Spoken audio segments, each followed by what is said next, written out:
Hey everybody, we are back. We're talking about Infamous First Light, and we are joined by Laura Baily, the voice of Abigail Fetchwalker, and Nate Fox, the game's director. So yeah, welcome guys. Welcome to E3. Welcome to PlayStation's booth. That's quite a production we got going on here, huh? Thank you. Yeah, cool. So Nate, let's ask you first. Why, when you decided to revisit Infamous Second Son, why did you decide to go to this direction? Why are we seeing Abigail's, Fetch's backstory? What drove you guys to go that direction? Well, we really liked Fetch as a character. She's really exciting and kind of engaging. And by saying, hey, let's show her origin story. Let's show that arc of how she goes from the kind of the girl next door to that kind of murderous lady we all love from Second Son. It seemed like a fantastic self-contained story that we could offer people. Cool. And this is a self-contained story. You don't need to have Infamous Second Son to get First Light, correct? That's true. True. Yeah, cool. Totally true. Yeah, so Laura, how does it feel to be reprising the role of Fetch? I mean, you're in a starring role now. You're not playing second fiddle to Delsin. It's all about you now. What's it been like? It was awesome. Fetch is such an amazing character. And so when Nate contacted me and let me know that I was going to get to come back and really explore where she came from, I was ecstatic to hear it because she had so much more to tell, And I think a lot of people really identified with her. I get a lot of messages from people that really dig Fetch. And she had a troubled past, and so it's really interesting to get to see all of that.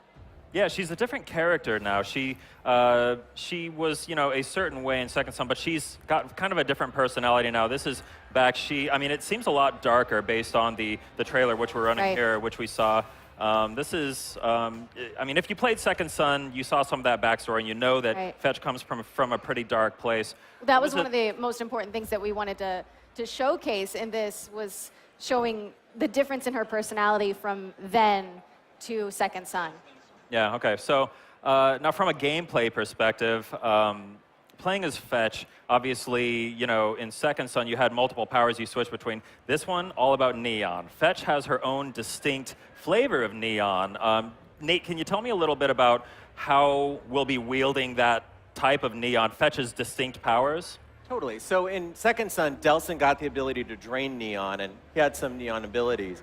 But Fetch's abilities, they're kind of raw. They are the base, the more powerful, primal form of neon. And as a result, the moves are different. The gameplay's different. And mastering those powers is, I think, one of the big joys of the game.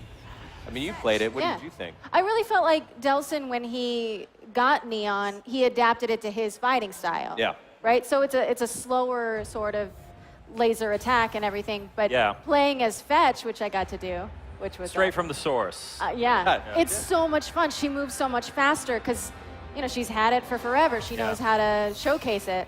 Yeah, I was actually going to ask, how does it affect traversal? Second Son, a major component of Second Son was being able to traverse Seattle and get around and have a lot of fun doing it. How do Fetch's powers play into that? Oh, it's one of the chief joys of the game. In my mind, superheroes, that's the thing that defines them, Do they swing on a web, or do they fly, or whatever? So Fetch's abilities to use neon to get around town wicked fast is I love it. I'd love to tell you how it works, but I don't want to ruin it for you. Okay. So we will be going back to Seattle in some capacity. There will be some Seattle stuff in there, but we're also visiting Curdun Cay, which is the facility that Fetch was, I guess, imprisoned in the backstory stuff we saw. What's Curdun Cay like? What kinds of environments will we be seeing? Sunshine and rainbows, mostly. Yeah, right. You can see right here. It's so pleasant. Curdun Cay is this very remote alpine prison for anyone with superpowers, and the Department of Unified Protection shoves them all in there to keep the normal people safe. And yeah, the game, part of it takes place in Curdun Cay, where I think everybody wanted to go in Second Son. We talk about it so much. It's kind of this character in and of itself, and we're really glad to have it be featured in this story. Cool. Now, from a kind of a storytelling perspective, have you felt that you needed to shift gears to write, put together this story in comparison to Second Son's story? Oh, it's a pretty smooth continuation. So this is the prequel origin story, and I mean, character, it's Fetch, right? Yeah. Kind of lively and energetic, but you see what the world was like, you know, a few years before the DUP was in sort of full force like they are in Second Son itself. But I mean, it's a darker story. You certainly do some pretty grim things and bad that was things kind of happen one of to the Fetch. struggles as we were shooting it. One of the first things we thought about was how do you keep the lightness of Fetch while also exploring this darker story that she has to tell. And I think it really came across. I think we did a good job with it. We did our best. That's just me. Yeah. So possibly my favorite part of Infamous Second Son came out after the game was released. It was photo mode. I do some photography on the side, so this was really a cool thing that you guys put in there. It spoke directly to me. I actually spent like 10 hours tinkering around in photo mode after it came out. For a week straight, I went home and that's all I did was take photos and all that. I understand photo mode returns in First Light. How do you think people are going to use that? What kinds of cool shots do you think people are going to be getting when this comes out? Well, I was impressed by photo mode, how people really kind of got into the spirit of Delsin. So many of the photographs feature him just doing these really kind of expressive things with the chain, or just like a low shot of his shoes looking up. And so you kind of got a sense for the character that we, frankly, didn't have the chops to put in the game. I mean, it's really artistic and potent. So I can imagine that Fetch is going to get framed the same way, you know, that her spirit will be kind of on display through photo mode.